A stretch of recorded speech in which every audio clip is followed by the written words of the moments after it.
यरौना डली है दे वरौना डली है रंगावा डली है भतार हो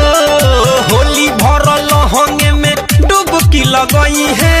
सखी रे रजऊ हमार हो यरौना डली है दे वरौना डली है रंगावा डली है भतार हो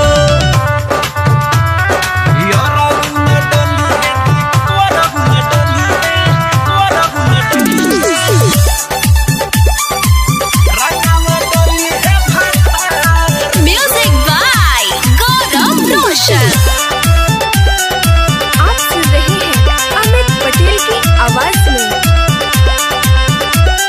पुआ पूरी तरुआ या भरुआ बनाई रजाऊ के अपना पसंद से खियाई पुआ पूरी तरुआ या भरुआ बनाई पिया जी के अपना पसंद से खियाई जब मन डली है सखी रे निकली है देखी देखी लोग भले के तनो भी जली है यरौना डली है दे वरौना डली है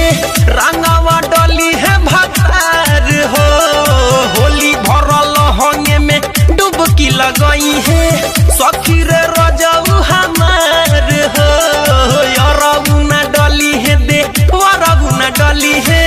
रंगावा डली है भतार हो होलिया में माजाली है खूबे राजा रंगावा वीर मोरा चलनी में चली है यरौना डली है दे वरौना डली है